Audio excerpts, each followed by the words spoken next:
ପଶ୍ଚିମବଙ୍ଗରେ ତ ଆମେ ଆଳୁ ଆଣିପାରୁନୁ, ଲୁଚେଇ ଉଚେଇକି ଆଣୁଛୁ, ଯେରକମ ଆଣୁଛୁ ସେରକମ ବିକୁଛୁ।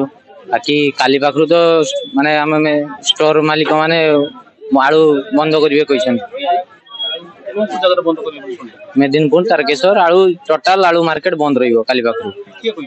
ମାନେ ଷ୍ଟୋର ମାଲିକ ମାନେ କହିଛନ୍ତି ଆଉ, ବ୍ୟବସାୟୀ ସଂଘ କହିଛନ୍ତି ଆଉ, ୱେଷ୍ଟବେଙ୍ଗଲ ବ୍ୟବସାୟୀ ସଂଘ କହିଛନ୍ତି ଆଉ।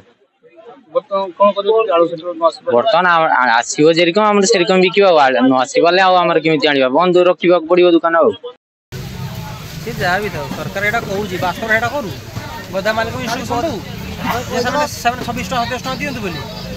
ସେମାନେ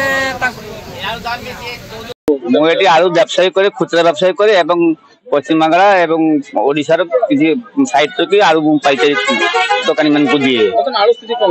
বর্তমান আলু স্থিতি তো আজ সুদ্ধা 40 টাকা বিক্রি হলা, পাইকারি আমার 35-36 টাকা আলু দাম পাইকারি দিয়া হউতলা, তেমন খুচরা 40 টাকা বিক্রি হউতলা। বর্তমান আলু তো বর্তমান কালি কতর স্টোর বন্ধ রহিব, আলু তো পাইবনি, তেমন কালি সুদ্ধা কালি আড়কু আলু 50 টাকা ହେଇପାରେ। বর্তমান এখন তো যা পুলিশ বালা তো কোনো হালত ছাড়ু না, গাড়ি সহ সিজ করছি।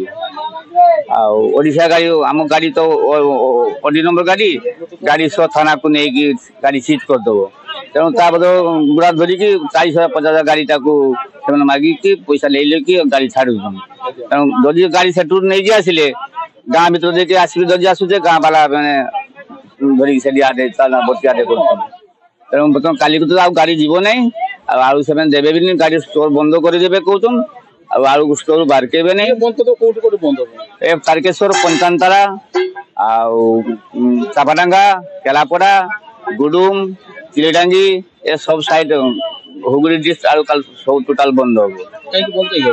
ଏଇ ଆଳୁ ଓଡିଶାକୁ ଛାଡୁନାହାନ୍ତି। ଯେ ବ୍ୟବସାୟୀ ମାନେ ଆଳୁ ଆମକୁ ଟଙ୍କା ପାଇବେ, ଟଙ୍କା ଗରିବ ମାଗୁଛନ୍ତି, ଟଙ୍କା ଆମେ କେମିତି ପଠେଇବୁ? ମାଲଟା ପାଇଲେ ସିନା ଟଙ୍କାଟା ପଠେଇବୁ, ଆଳୁ ତ ଆଣିବାର ଉପାୟ ନାହିଁ, ଟଙ୍କାଟା କେମିତି ଦେବୁ?